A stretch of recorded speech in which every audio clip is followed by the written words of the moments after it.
नाज़रीन आदाब, न्यूज 18 उर्दू में आपका खैर मकदम है। मैं हूं आपके साथ सहबाली सैफी। खबरनामे की शुरुआत करेंगे इस वक्त की अहम सुर्खियों के साथ।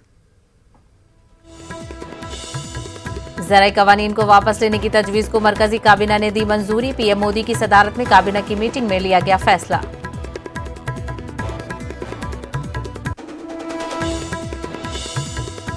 फिजाई आलूदगी पर सुप्रीम कोर्ट में हुई समाअत। कोर्ट ने पंजाब, हरियाणा और यूपी हुकूमतों को फिर लिया आड़े हाथों। पूछा अफसर शाह क्या कर रहे हैं, कहा हम दुनिया को क्या पैगाम दे रहे हैं।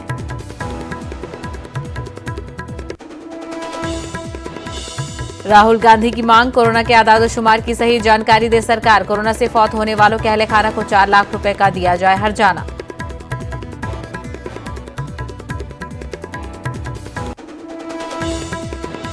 बीजेपी लीडर देवेंद्र फडणवीस की राज ठाकरे से मुलाकात। एमएनएस सरबराह की रिहाइशगाह पर हुई मुलाकात। अचानक मुलाकात से रियासत की सियासत में हलचल।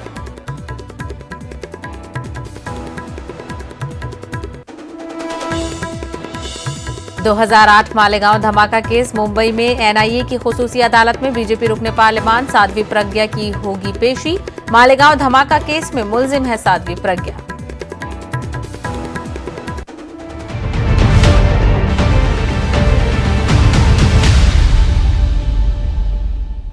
खबरें तफसील से। ज़राई कवानीन को वापस लेने की तजवीज को मरकजी काबीना ने मंजूरी दे दी है। वज़ीर-ए-आज़म नरेंद्र मोदी की सदारत में काबीना की मीटिंग में यह फैसला लिया गया। काबीना की हरी झंडी मिलने के बाद ज़राई कवानीन को कलअदम करने के लिए पार्लियामेंट में बिल पेश किया जाएगा। ख्याल रहे कि गुज़िश्ता दिनों पीएम मोदी ने तीनों ज़राई कवानीन को वापस लेने का ऐलान किया था।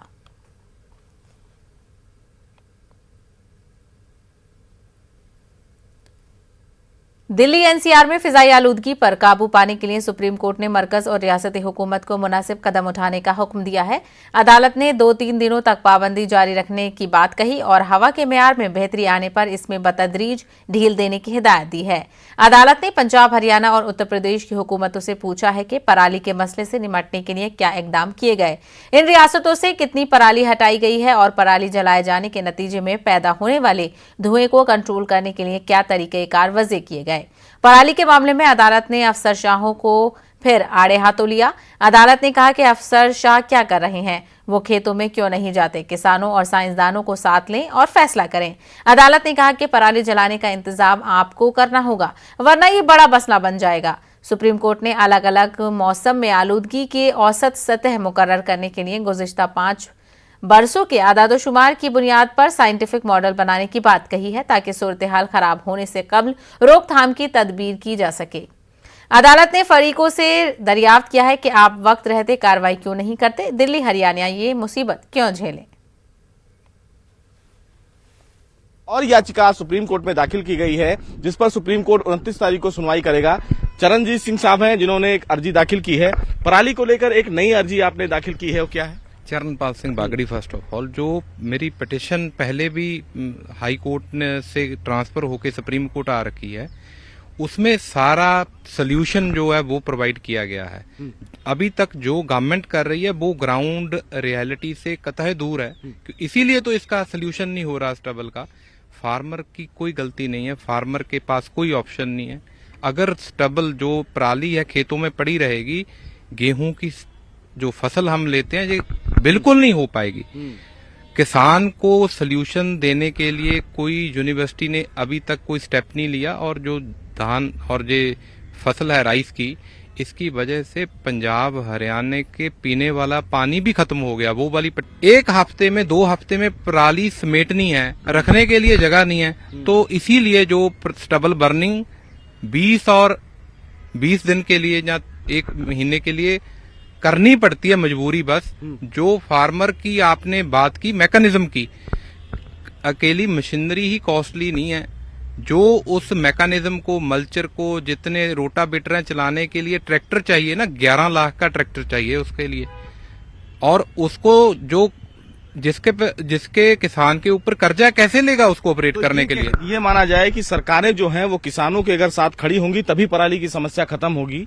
जैसा सुप्रीम कोर्ट ने भी कहा कि किसानों को हम ऐसा नहीं कह सकते हैं कि वो इस पूरी दिशा में काम करें। सरकारों को भी कहीं ना कहीं क्षेत्र में आना पड़ेगा, ब्यूरोक्रेसी के तमाम जो अधिकारी हैं वो किसानों से बातचीत करें? देखिए, ग्राउंड रियलिटी पे नहीं जा रही गवर्नमेंट। जितने भी मैकेनिज्म दिए जा रहे हैं, सब्सिडी के बाद कॉस्ट दूसरी कॉस्ट से भी ज्यादा पड़ रही है। किसानों को के नाम पे जो बड़ा धांधली चल रही है, सब्सिडी के रूप में पैसे जमा हो रहे हैं। जितने बायोमास प्लांट है, कोई एक सक्सेसफुल बता दीजिए, करोड़ों रुपया उन पे खर्च कर रखा है। इसीलिए मैं जो पिटिशन में भी मांगा है, दूसरी वाली में भी, आप जितने जो यूनिवर्सिटी और एग्रीकल्चर के नाम पे जितने पैसे खर्च कर रहे हैं, डायरेक्ट किसान को दीजिए। फिलहाल इस पर 29 को सुनवाई किया जाएगा, क्योंकि तमाम जो चीजें हैं वो सुप्रीम कोर्ट ने कहा है कि हम बाद में भी सुनेंगे, लेकिन तत्काल सरकार इस पर काम करे। यस, मैं यही मांगा है कि जितनी भी ब्लॉक वाइज कैसी मिट्टी है, वहां पे क्या हो सकता है, वे तो जे यूनिवर्सिटी बताएंगी ना किसान को, आप ये फसल वहां पे उगाओ, हम आपको इसकी एमएसपी भी देंगे और प्रोक्योरमेंट भी करेंगे। तो उसके बाद ये समस्या ही हल हो जाएगी, पीने वाला पानी भी बच जाएगा। और ये जितनी ज्यादा हो रहा है ये चौल की फसल, तो उसको स्टोरेज करने की भी दिक्कत है बाद में। तो सुप्रीम कोर्ट ने यह भी कहा कि गोवर्धन का जो मॉडल है उस पर भी विचार करने की जरूरत है। गोवर्धन मॉडल का मतलब साफ तौर से ये है कि जो पराली फिलहाल बचती है उसको उन जगहों पर, उन राज्यों पर भेजा जा सकता है जहां पर पशु जो हैं उनको चारा नहीं मिलता है। फिलहाल सुप्रीम कोर्ट ने 29 तारीख के लिए इस पूरे मामले की सुनवाई रखी है और यह कहा है कि वो 3-4 दिन तक मॉनिटर करेंगे कि प्रदूषण का स्तर कैसा है। उसके बाद सुप्रीम कोर्ट इस मामले में कोई अहम आदेश जारी कर सकता है। कैमरामैन संजीव वर्मा के साथ Sushil Pandey, news 18 Delhi. Anti corruption bureau ने कर्नाटक की राजधानी बेंगलुरु और बेंगलुरु समेत मुख्तलिफ अजला में 60 मकामात पर छापे मारे हैं। एजेंसी की टीमें 15 बदउनवान अफसरों के घरों पर छापे मार रही है। इस दौरान सोने चांदी के जेवरात और नकद रकम जब्त किए गए हैं।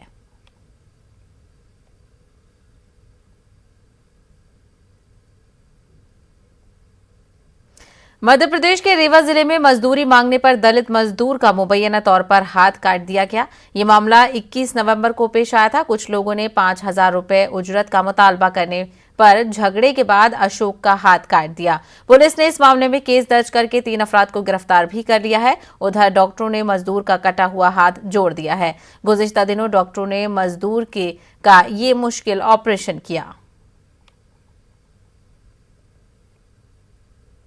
स्थल वो हमारे चाचा हैं। कहाँ घटना हुई है? क्या ये घटना डोल मऊ में हुई है। सुबह इनको फ़ोन आया, वहाँ मतलब मजदूरी करते हैं, जुड़ाई वाला, वहाँ जुड़ाई करते हैं, तो वहाँ से फ़ोन लगाए आके अपना पैसा ले जाओ। तो वहाँ जब पैसा लेने गए तो पैसा ना देके गाली गलौज करने लगे, फिर जान से मारने के प्रयास किया गया। किनके यहाँ काम करने गए थे लोग? वहाँ गणेश मिश्रा यहाँ काम करने, तो वो पैसा ना दे के उनको जान से मारने के प्रयास किया गया। तो जब अपनी जान बचा के भागे, उनका हाथ कट गया और ये पूरा यहाँ से ये कट गया है। वहाँ से कहीं अपनी जान बचा के भागे हैं। हम घटना के बाद पुलिस को सूचना दिया हूँ, सिरमौर थाना में। वहाँ जाके मैं उनको लेके गया था और वहाँ जाके सूचना दिया हूँ। महाराष्ट्र के सियासी गलियारों में देवेंद्र फडणवीस और राज ठाकरे की मुलाकात से हलचल मच गई है। इस मुलाकात के बाद बीजेपी और एमएनएस के साथ आने की आसाराइयां की जा रही हैं। देवेंद्र फडणवीस महाराष्ट्र नवनिर्माण सेना चीफ राज ठाकरे से मिले, उनकी रिहाइशगाह पहुंचे। जराये के मुताबिक दोनों की मुलाकात 2 घंटों तक चली। ख्याल रहे कि शिवसेना से अलहदगी के बाद बीजेपी को रियासत में हरीफ की तलाश है। मौजूदा आघाड़ी हुकूमत की तश्कील पर राज ठाकरे ने सख्त रद्द-ए-अमल का इजहार किया था। उन्होंने कांग्रेस और एनसीपी को साथ लेकर हुकूमत तश्कील देने पर शिवसेना की नुक्ताचीनी की थी। राज ठाकरे ने इसे महाराष्ट्र की आवाम की तौहीन बताया था। तो आपको बताते चले, महाराष्ट्र के साबिक वज़ीर आला देवेंद्र फडणवीस और एमएनएस के लीडर राज ठाकरे की बीच मुलाकात हुई। ये मुलाकात तकरीबन 2 घंटे मिली। इसी मामले पर मजीद तफसीलात हासिल करेंगे। हमारे नुमाइंदे वसीम इस वक्त हमारे साथ बराह रास्त जुड़ गए हैं। वसीम, इन नजदीकियों का मायना क्या निकाला जाए? देखिए, नज़दीकियाँ काफ़ी कुछ कहती हैं, क्योंकि देवेंद्र फडणवीस का अपने पूरे परिवार के साथ वहाँ पहुँचना, जब वो देवेंद्र फडणवीस गए थे राज ठाकरे से मिलने, उस दौरान उनकी पत्नी जो अमृता फडणवीस थी वो भी साथ थी। राज ठाकरे ने अभी कुछ ही दिन पहले अपने नए घर में शिफ्ट हुए हैं शिव तीर्थ में, जहाँ ये मुलाकात हुई है। भले ही इसे एक पारिवारिक मुलाकात कहा जा रहा है, लेकिन इससे कई अहम मायने निकाले जा रहे हैं राजनीतिक गलियारों में, क्योंकि बीजेपी के नेताओं की लगातार ये तीसरी बैठक है राज ठाकरे के साथ। इससे पहले नासिक में और उनके घर पर जाकर चंद्रकांत पाटिल जो बीजेपी के प्रदेश प्रदेश अध्यक्ष है उनकी मुलाकात हो चुकी है। आशीष शेलार जो एक बड़े नेता माने जाते हैं बीजेपी के, वो उनसे घर मिल चुके हैं। और आज देवेंद्र फडणवीस का पहुंचना अपने आप में एक नया समीकरण की तरफ कहीं ना कहीं इशारा कर रहा हो। ये उस वक्त हो रहा है जब बीएमसी के चुनाव आ रहे हैं, क्योंकि बीएमसी एक बहुत बड़ी महानगर पालिका है, हर कोई चाहता है कि उनका मेयर हो। तो ऐसे वक्त में बीएमसी चुनाव को देखते हुए ये बैठक काफी अहम मानी जा रही है। विधान परिषद में भी चुनाव होने वाले हैं, लेकिन राज ठाकरे की इतनी ताकत फिलहाल तो नहीं दिखाई दे रही है, जिसकी वजह से लेकिन आने वाले दिनों में किस तरह से इसका फायदा उठाया जा सकता है, ये भी एक बहुत बड़ा मुद्दा है। क्योंकि जब से बीजेपी शिवसेना के साथ अलग हुई है, उस दौरान से लेकर अब तक एक नए साथी की तलाश में, खास करके मराठी वोटर्स किस तरह से शिवसेना कटे, इस पर ध्यान बीजेपी की साफ तौर पर रहती है। और ऐसे वक्त में मन से एक बड़ा विकल्प हो सकता है बीजेपी के लिए। पिछले के चुनाव की बात करें जब मन से की, तो महज सिर्फ एक सीट विधानसभा में उनकी आई थी। उसकी ताकत बहुत कम भले ही हो, लेकिन आने वाले दिनों में हो सकता है अगर वो बीजेपी के साथ जाते हैं तो कहीं ना कहीं नुकसान जरूर शिवसेना को पहुंचा सकते हैं। ये साफ तौर पे दिखाई दे रहा है। यही वजह है कि बीजेपी की नजदीकियां साफ तौर पे उनके साथ बढ़ती जा रही है।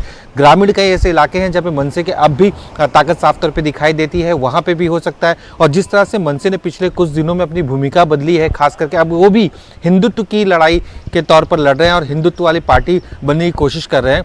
इससे पहले देखा गया था कि उनकी जो पार्टी है उसमें 3 कलर हुआ करते थे, लेकिन अब वो पार्टी का जो झंडा है वो बदल गया, भगवा हो गया है, हिंदुत्व की बात करने लगे हैं। और जिस तरह से जब शिवसेना बाकायदा सत्ता में आई थी कांग्रेस एनसीपी के साथ, उस दौरान भी उन्होंने इस बात का कहीं ना कहीं विरोध किया था कि ये सही गठबंधन नहीं है। तो अब शिवसेना की दूरी को खत्म करने के लिए और एक नए साथी की तलाश में बाकायदा बीजेपी लग रही है। और यही लगातार जो 3 बैठकें होना अपने आप में एक नया समीकरण देखने को मिल सकता है। अभी विधानसभा को काफी वक्त है, महज 2 साल हुए सरकार को, लेकिन जिस तरह से लगातार बीजेपी के लोग ये दावा करते रहे कि सरकार बहुत दिन नहीं चलेगी, तो ऐसे वक्त में ये जो साथी की तलाश करना अपने आप में काफी अहम माना जा रहा है। बिल्कुल, लगातार 3 मुलाकातों से कहीं ना कहीं जो कोalition की आसराइयां हैं वो बढ़ती जा रही हैं। ऐसे में वसीम, क्या लगता है महाविकास आघाड़ी हुकूमत में इसके बाद कुछ हलचल रहेगी और क्या इन मुलाकातों से महाविकास आघाड़ी में कुछ तशवीश देखी जा सकती है?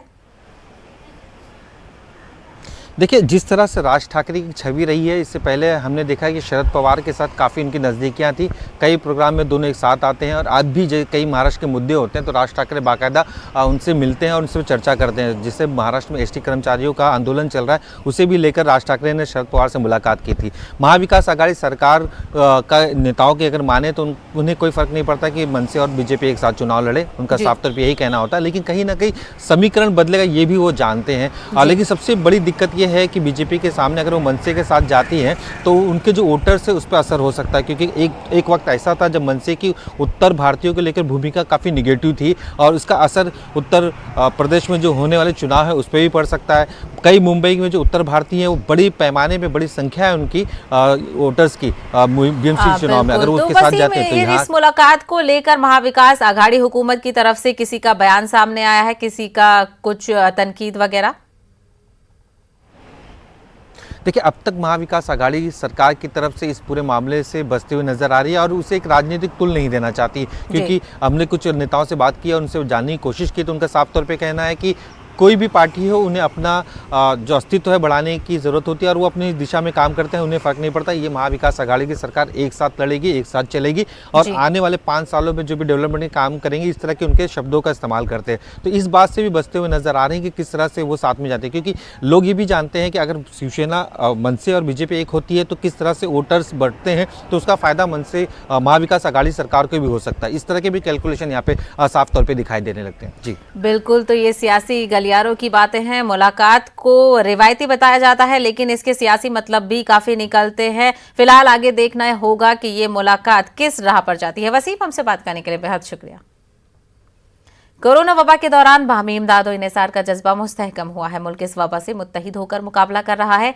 टीकाकारी के ऐलान के बाद हम बेहतर ताउन करें जिससे हम कोरोना को मात देने की जानिब कदम बढ़ा सके। नेटवर्क 18 इस मुहिम में हर कदम पर आपके साथ रहेगा। जब तक सभी महफूज नहीं तब तक कोई महफूज नहीं होगा। इसी सोच की बुनियाद पर हमारी मुहिम संजीवनी का मकसद ये यकीनी बनाना है कि वैक्सीन पाना सभी हिंदुस्तानियों का हक है। फिलहाल रुकेंगे एक छोटे से ब्रेक के लिए।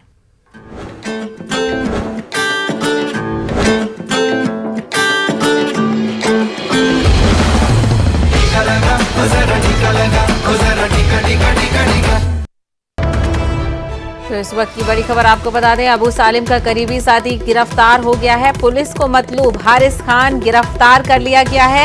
नाजायज कब्जों समेत कई मामलों में मुलव्विस था हारिस खान। आपको बता दें, एसटीएफ ने हारिस खान को नोएडा से गिरफ्तार किया है। मुलजिम के कब्जे से पिस्तौल और कारतूस भी बरामद हुए हैं। तो पुलिस की बड़ी कार्रवाई के नतीजे में अबू सालिम का करीबी साथी गिरफ्तार हो गया है। आपको बता दें कि पुलिस को मतलूब हारिस खान की गिरफ्तारी अमल में आई है। नाजायज कब्जों समेत कई मामलों में हारिस खान का नाम था। एसटीएफ ने हारिस खान को नोएडा से गिरफ्तार कर लिया है। आपको बता दें कि हारिस खान के कब्जे से पिस्तौल और कारतूस भी बरामद किए गए हैं। तो इस वक्त की बड़ी खबर आपको बता दें, अबू सालिम का करीबी साथी के गिरफ्तार के हवाले से ये बड़ी खबर आ रही है।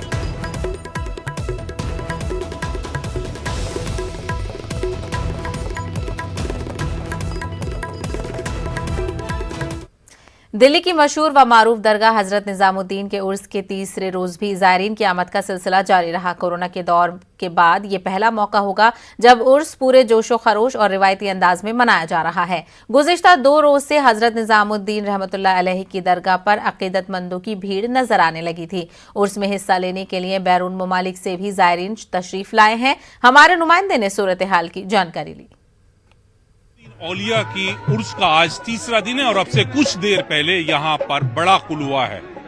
इसमें देश के लिए तमाम समाज के जो लोग थे उन्होंने दुआ मांगी है, अमन की दुआ मांगी है, और जो ज़ायरीन हैं उन्होंने अपनी परेशानियों को हल करने की अल्लाह की बारगाह में दुआ मांगी है। साथ ही कई लोगों ने मन्नतें भी मांगी है। और आप देख सकते हैं कि यहाँ पर इस वक्त कव्वालियां चल रही है और ये दरगाह के सज्जादे हैं वो यहाँ मौजूद हैं। जिशान निजामी है और अलग अलग दरगाहों की जो गद्दी है वो यहाँ पर मौजूद है। वो लोग यहाँ पर आए हैं और अपनी जो अकीदत है वो पेश कर रहे हैं। यहाँ कव्वालियों के जरिए भी हजरत की शान में पढ़ा जा रहा है और जो दूसरे लोग हैं वो सुन रहे हैं, अकीदतमंद हैं। और इस महफिल में आज के बड़े कुल में सिर्फ दिल्ली ही नहीं, आसपास के राज्यों से भी बड़ी संख्या में लोग आए हैं और कई मुल्कों से भी यहाँ हैं। खासकर पाकिस्तान की बात करें या बांग्लादेश के, तो वहां से भी अकीदतमंद आए हैं और उन्होंने अपनी चादर और फूल चढ़ाए हैं। कैमरामैन सत्यप्रकाश के साथ नई दिल्ली से अशरफ काज़मी, न्यूज़ 18। तो आपको बड़ी खबर हमने बताई थी, अबू सालिम का करीबी साथी हारिस खान गिरफ्तार हो गया है। उसके कब्जे से पिस्तौल और कारतूस भी बरामद किए गए हैं और नोएडा से उसकी गिरफ्तारी अमल में आई है। मजीद बातचीत करेंगे हमारे नुमाइंदे तारिक कमर इस वक्त हमारे साथ जुड़ गए हैं। तारिक कमर, पुलिस को बड़ी कामयाबी मिली है, मतलूब हारिस खान की गिरफ्तारी अमल में आई।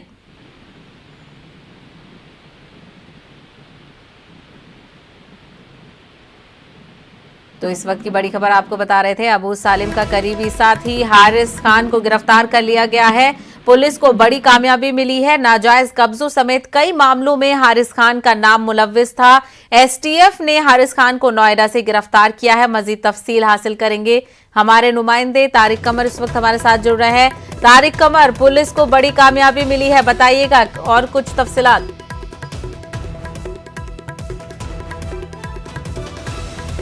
तो एसटीएफ ने नोएडा से हारिस खान को गिरफ्तार किया है। उसके कब्जे से पिस्तौल और कारतूस भी बरामद हुए हैं। तो पुलिस को एसटीएफ को बड़ी कामयाबी मिली है।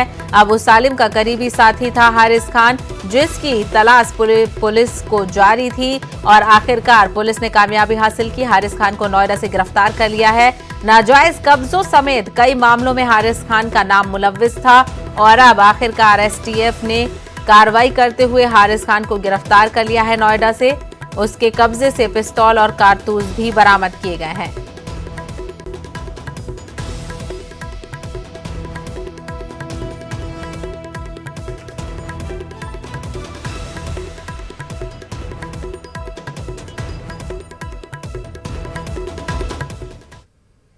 उत्तर प्रदेश और उर्दू एकेडमी की जानिब से अब तलवा व तालवात को क्रैश कोर्सेज कराने के लिए अहम पेशरफ्त की जा रही है। लखनऊ में न्यूज़ 18 से बातचीत करते हुए एकेडमी के सेक्रेटरी ज़हीर बिन सगीर ने कहा कि नई नस्ल के मुस्तकबिल को संवारने के लिए ज़रूरी है कि उन्हें वक्त की ज़रूरतों और तकाज़ों के मुताबिक सहूलत फराहम की जाए।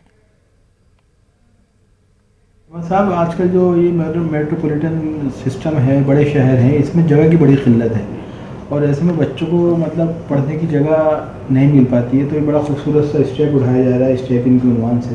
तो आपसे जानना चाहते हैं किस मकसद के लिए है और क्या कुछ बेहतर हो सकता है बच्चों। देखिए, सबसे बेहतर तो बच्चों को आज पढ़ाई का जो माहौल है, जैसे पहले बच्चे पेड़ के नीचे जाके पढ़ते थे बिल्कुल पुरसुकून, आज इस मेट्रोपॉलिटन सिटी में इतनी चौपां और ये मोबाइल और शोरगुल है, तो हम वही माहौल उनको गुरुकुल जैसा माहौल देने के लिए एक ऐसी उनको जगह मुहैया करा रहे हैं कि बच्चे इत्मीनान से आएँ और बैठ के पढ़ें। और कहते हैं ना कि खरबूजे को देख के खरबूजा रंग बदलता है, तो कुछ बच्चे जो थोड़ा पढ़ना नहीं भी चाह रहे हैं वो तो दूसरों को देख के जो है वो उससे मुतासिर होकर पढ़ाएंगे। वो ये एक ऐसा पढ़ाई का माहौल बनेगा कि जिसमें इंशाल्लाह बच्चे बहुत बेहतर करेंगे। तो ये मतलब जो पेशरत की जा रही है जाहिर है, तो ये एक मखसूस इलाके के लिए, तो इसकी तशहीर कैसे ये पैगाम पहुँचेगा लोगों तक?